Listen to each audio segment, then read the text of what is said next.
이런 사안에 대해서 존경하는 김현정 의원님 질의해 주십시오.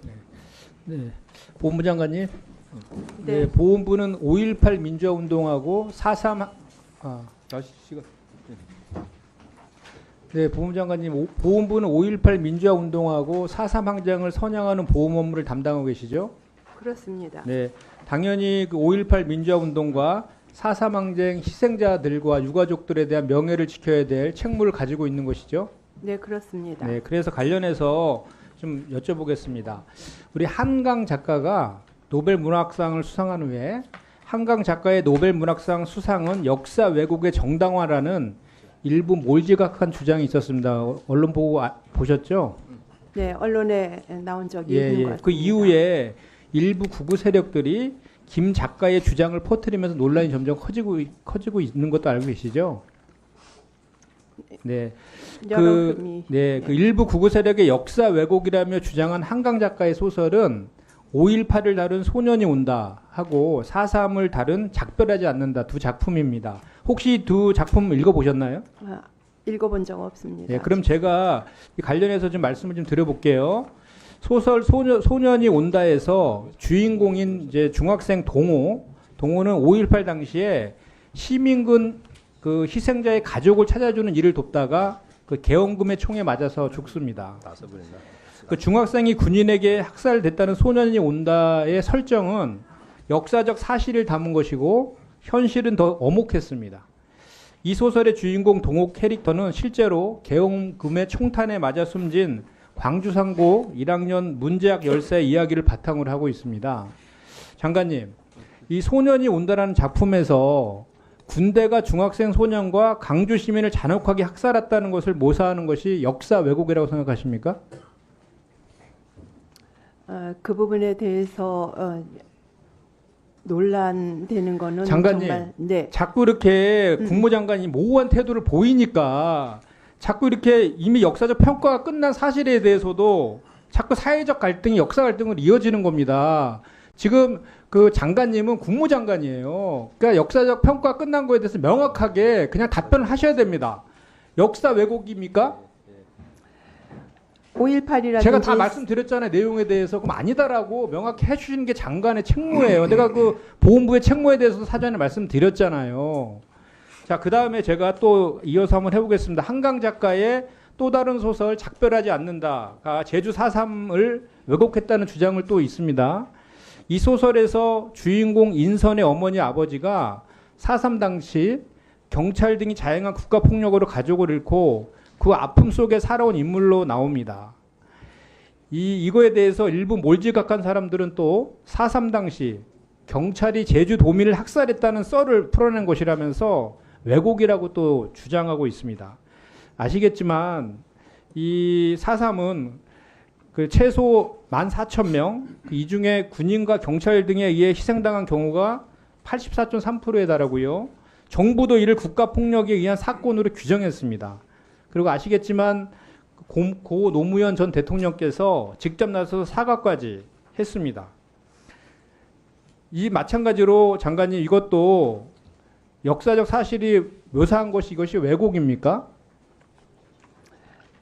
제가 좀 전에 말씀드렸잖아요. 장관님은 명확하게 국무위원으로서 역사적 사실에 대해서는 아니다라고 명확하게 말씀을 하셔야 된다. 그 지적을 계속 하고 있는 거거든요. 읽어보지 않았지만 제가 지금 다 설명을 하고 있잖아요. 내용에 대해서.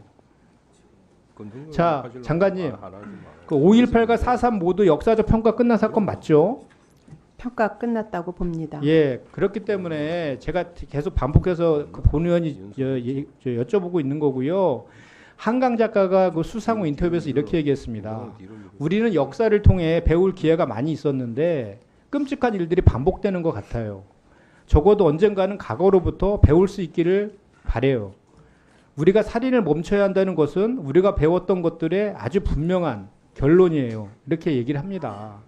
그래서 이미 그 역사적 평가가 끝난 5.18이나 4.3을 그린 한강 작가의 소설이 역사를 왜곡했다고 주장하는 그 주장이 바로 역사를 왜곡하는 것입니다.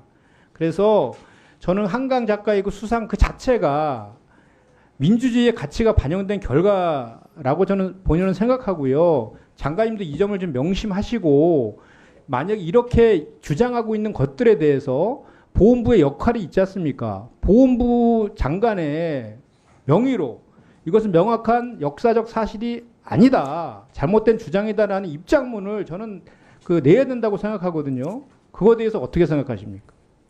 일단 노벨 문학상을 탄 작품에 대해서 아니 그 이런 입장문을 논란이 내실 거에 나는 대해서 것은 물어보셨으니까. 안타깝다고 생각을 하고요. 소설은 소설이고 역사는 역사고 법률은 법률이라고 저는 아니 제가 지금 다 생각합니다. 설명해 드렸잖아요. 네, 그 따라서- 역사에 기반해서 쓴 소설이고 그 내용에 대해서 다 팩트라는 것까지 역사적 검증이 끝난 내용인데 이거에 대해서 폄하하는 역사를 왜곡하는 주장에 대해서 그 5.18과 4.3의 희생자와 유가족들을 선양하는 업무를 받고 있는 보훈부의 입장에서 명확히 이거는 역사적 왜곡이니까 이런 주장하면 안 된다는 입장문을 내야 듣는 거에 대해서 의견을 묻는 거잖아요. 그것만 답하세요. 내실 의향이 있는지 없는지만. 네, 그런 부분에 대해서는 검토해서 소설이고 그러면 알려주세요. 문학상 검토해서. 노벨 예. 문학상을 탄 것에서 자, 됐고 장관님. 이 내용에 대해서는 왜곡이 장관님. 있는지 하는 그런 부분에 대해서는 접하고 있기 때문에 향후에 그런 부분은 저희가 살펴보고 확인해서 입장문 의원님 발표하실지를 저한테 검토해서 알려주세요. 지금 이 그런 자리에서 부분에 결정 못하실 것 대해서는- 같으니까 자 장관님 다른 질문 하나 드리겠습니다. 금융권은 이미 연대보증제를 폐지했어요. 알고 계시죠? 네, 예, 그런데 우리 보험부 금융권이 연대보증제도를 폐지한 것은 그로 인한 피해와 부작용이 컸기 때문입니다. 그렇게 시대를 이렇게 변했습니다. 그런데 보험부는 시대에 뒤처진 연대보증제도를 여전히 가지고 있어요. 알고 계시죠? 네. 예, 알고 계시죠? 네, 덕분에 유공자의 가족들을 포함한 12,000여 명이 비독촉 대상이 됐습니다. 보험부가 과거에 머물러 있는 동안 생활안정자금 300만 원 때문에 국가유공자의 가족까지 생계를 이어받고 있습니다. 이거 내용 알고 계세요? 네 알고 네네. 있습니다. 네. 그래서 저는 본 의원은 연대보증이 연대의 고통처럼 느껴지고 있는 이 제도에 대해서 서민금융진흥원에 보험부에서 좀 더 신경을 써서 너무 뒤에 기다리는 분 너무 지루하지 않을까요? 예?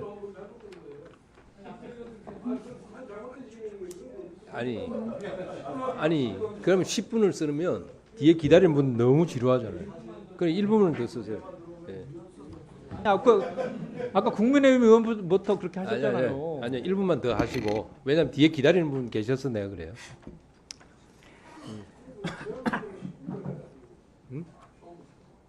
자, 저 장관님, 네네. 우리 서민금융진흥원에서 시행하는 그 제도 중에 최저 신용자 특례보증 제도가 있거든요. 네. 연대보증 제도는 폐지하고 이런 저 대출보증 방안에 좀 적극적으로 좀 검토했으면 좋겠다는 게 본인의 생각입니다.